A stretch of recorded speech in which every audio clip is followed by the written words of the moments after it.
here are a few facts about the soon-to-be partial owner and billionaire Sir Jim Ratcliffe. He's worth a whopping $40 billion. He owns Nice, the football team in Ligue 1, the equivalent of the Premier League in France, and he also owns Lausanne, which is another soccer team in Switzerland.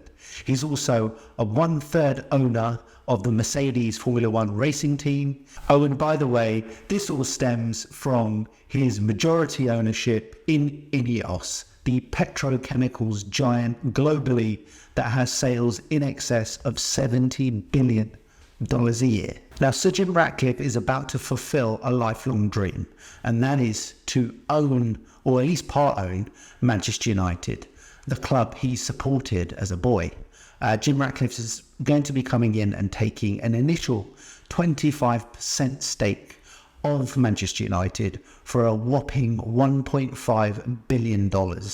He's also going to be reportedly investing an additional $300 million in upgrading the infrastructure, including some of the stadium, training facilities, and investing in some of the football operations. So in this video, I'm going to share 5 takeaways that are going to help you become more successful as a business person or entrepreneur, according to some of the things that we can learn from Sir Jim Ratcliffe itself. So here goes. Tip number 1, develop a strong work ethic and relentless drive.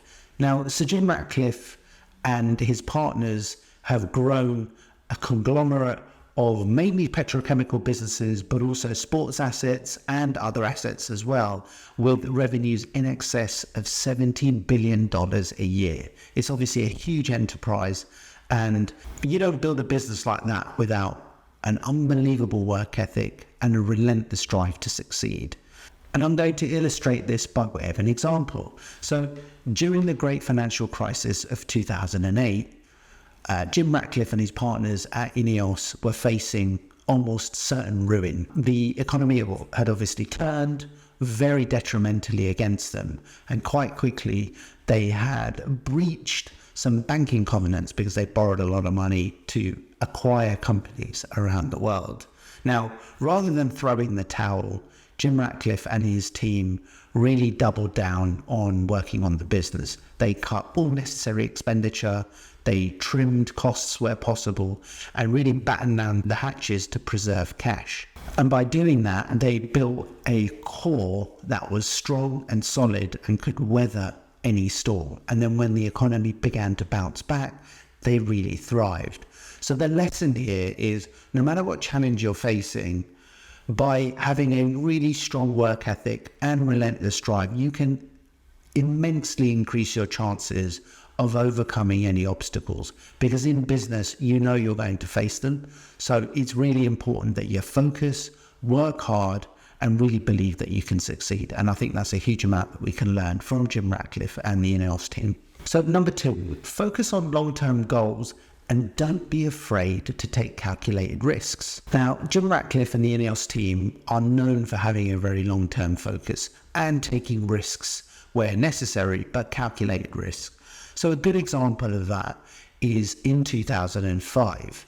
They were a significant player in the petrochemicals industry, but certainly not one of the biggest, and would be considered maybe more of a middle market size company, but still with significant revenues. But they spotted that BP, the oil giant, was going to spin off and float its petrochemicals arm, Innovate, to focus on its core oil and gas business. And that's where Ratcliffe and his team spotted an opportunity. They knew that by buying Innovate, it would almost triple their revenues overnight through one acquisition. And so they came up with a very innovative way of buying Innovate. They went to the banks and said, look, we want to buy this company. We think it's a hugely undervalued asset. We think we can run it better and more profitably, but we don't have the $9 billion, yes, that's billion, dollars required to buy this company that will transform us. So working with the banks, they came up with a very innovative financing scheme, something called a burning bridge. And what the banks did, and that was the large investment banks that you would all know the names of, offered between them to lend INEOS this 9 billion on the condition that it was for 1 month only to buy the Innovine business. But after 1 month, they had to refinance it, and so that burning bridge was paid back. And the wheel burning because if they didn't pay it back, the banks would have the right to take the business off them and therefore repossess it. And so they managed to work through this. They did the deal, they got the money, and within a month, they had gone around the world and got other debt investors to help them refinance that burning bridge off the bank's books, and therefore had new debt to pay with their brand new lenders, which were much more long term. Now, what this example demonstrates to us is the fact that INEOS had a long-term vision. They knew they needed to make a transformative acquisition.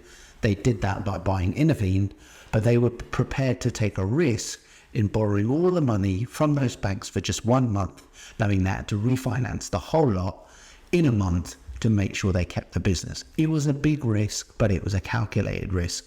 And it's one that Jim Ratcliffe talks about now as having transformed INEOS from a mid-market player into a leading global player in petrochemicals. Tip number 3, assemble a strong team and delegate effectively. Now, one of the things that Jim Ratcliffe and his partners, Andy Curry and John Rees, as seen here on the front of their latest book, which is a fantastic read, Grit, Rigor, Humor, one of the things that they've done particularly well when acquiring businesses is acquiring really good management teams. Now, they have a set process for figuring out whether people that they bring on board through acquisitions of new companies are really going to cut it the INEOS way or not. And that is work really hard, deliver great results, but have fun along the way and have a sense of humor too. And if people like that don't fit, then they leave the INEOS group. But ultimately, the people who stay end up thriving because they're empowered. And that's one of the things that I think Jim Ratcliffe and his partners do particularly well, which we could learn from, is if you're bringing new people on board, you really want to make sure you've got the best people, but delegating them effectively. Give them the tools, but let them get on with the job and really thrive and succeed. And that will free you up to go and do other things.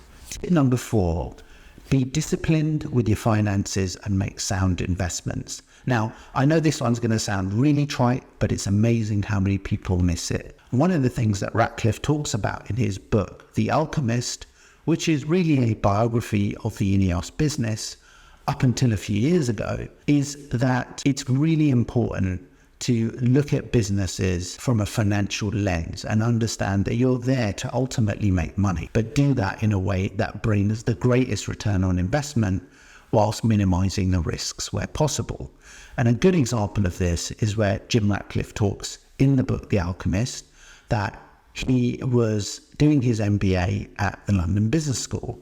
And one of the key takeaways he got from that, which he applied through his later career, was that as long as he could make money in the down cycle of any industry that he was working in, he didn't have to worry about the rest of the cycle because he knew he would definitely make money. If he made money at the bottom, he was making money at the middle and the top, no questions asked, no issues. So he always focused on rigorous cost discipline and focus on cost management and making sure that they always made money when the market was down. And a key way they did that is to really keep their fixed costs as low as possible, because what Jim Ratcliffe and his team said is that those are costs that we can control. How many people we employ, what we decide to pay them, the bonuses we pay out, where we have other overheads, we can control all of that because those are really our decisions. What we can't control are the raw prices of materials, whether our customers' demand for our product is going to go up or down. So manage to fix costs relentlessly and the rest of it should look after itself. And tip number 5, maintain a humble attitude and never give up on your dreams. Now, one of the things I've noted by watching Jim Ratcliffe now in public, as he's become more of a public figure, is just how down to earth and humble he appears.